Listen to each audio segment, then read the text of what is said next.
team leader with people that, I don't want to use the word report, but look towards you for leadership in this time. How are you using your strengths to lead them, to check in with them? Do you just ignore them? Do you just expect X, Y, Z from them? How do you use it? What do you do? I think some of my strengths help me to really gauge someone else's strengths and their passions. So that helps me to know who I can allocate to what type of task or focus. So I have a team member that loves people. She loves it. She's still young, but she has this sense of, I want to network, I want to connect. She would be on the phone if I get to the office with volunteers, just finding out how you're doing. She's not focused on the task at all. That's not her default. And that person is key at the moment in my team. I work a lot with small groups and leaders who work with people and friends and family. And she's a key in this time of lockdown to connect with those volunteers and people.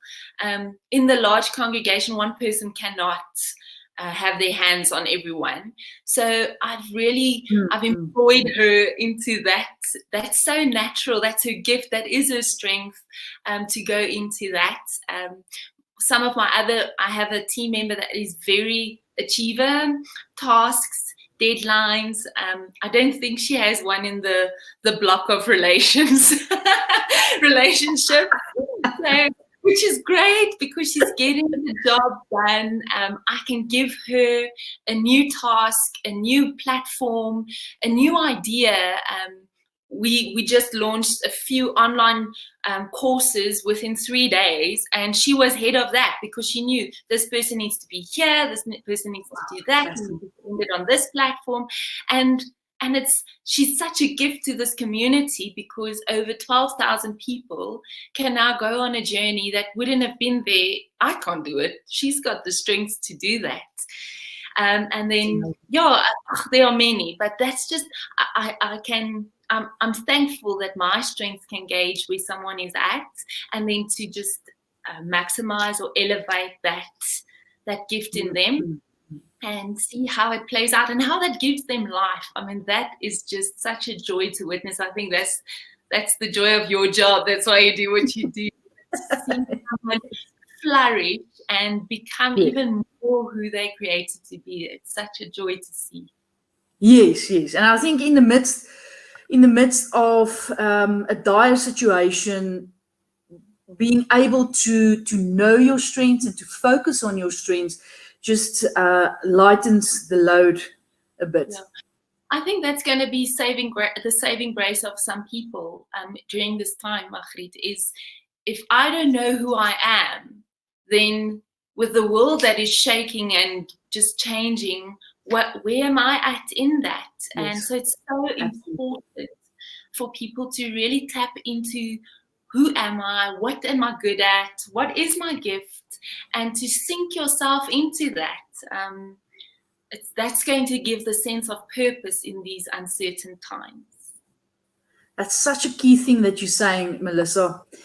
So would you say, maybe let me ask it this way, how important do you think, because Mosaic's staff focuses on strengths a lot when people, it's part of their onboarding,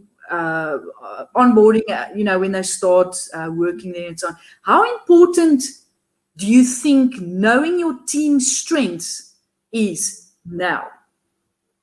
It's critical. Your team is going to fall apart if you don't know.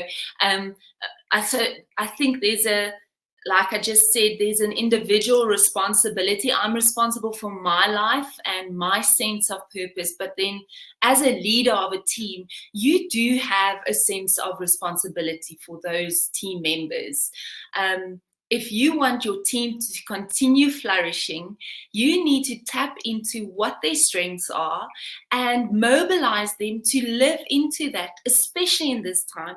And I think what's what's difficult in that, or what's challenging for teams or departments, is that you need to know that some of your teams might look different after this lockdown, because you are going to see strengths playing out in different ways now that's going to change how you function forever. I know one of my team members, their entire role and job is going to change after this, because I've discovered something in them that I haven't seen before, and they're not on the right seat on the bus. They're going to need to change seats, and I think that's difficult for leaders, because you're thinking, oh, everything is already changing. I can't do changes within my team at the moment. It's too uncertain. No, I think be open to that. That's going to help your team. I think it's going to be helpful to your organization. It's going to be helpful to our community, and it's going to be helpful for that person and you, to be open.